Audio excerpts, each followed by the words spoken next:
منذ سنوات عديدة والبصرة لم تنجب مطربا بعذوبة الراحل فؤاد سالم. غريب الماء مشى بكل راجة قلبه، أو حلاوة صوت قحطان العطار، ليش بعجل تنسين، وإحساس مرهف كالذي يملكه الراحل رياض أحمد. وعزى بعض المختصين انزواء المبدعين الآن إلى التشدد الديني وغياب المؤسسات الراعية للمواهب.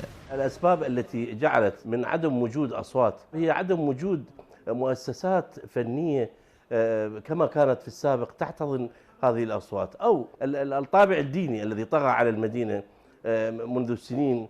أعتقد هذا سبب من الأسباب التي جعلت من الفنانين أن يبتعدون ابتعادا كبيرا عن الظهور.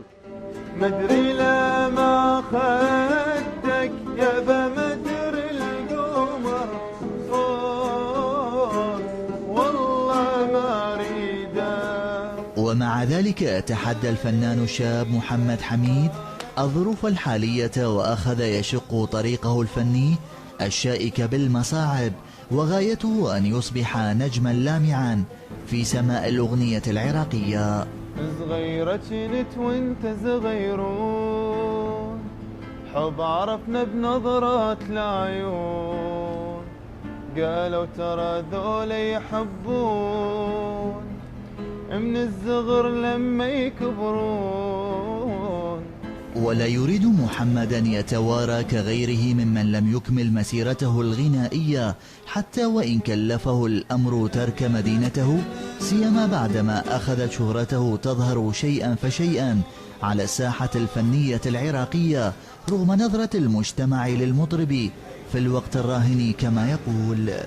الناس يعني أبسط شيء إذا تشيل آلة موسيقية مرات أبو التاكسي ما يوقف لك، أكو بيهم يعني متشددين لهذا الدرجة ما يوقف لك، اكو تحديات كلش عاليه ما جاي نقدر نتحملها. يعني من تريد تبني حياتك كفنان لازم خارج قوس البصره، تطلع من البصره.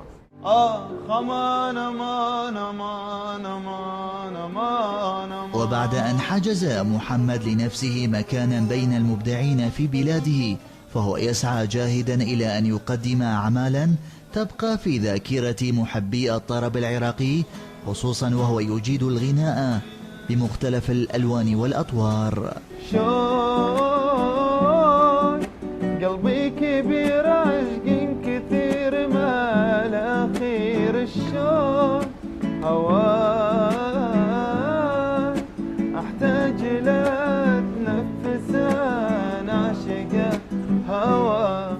سعد قصي، الحرة، مدينة البصرة.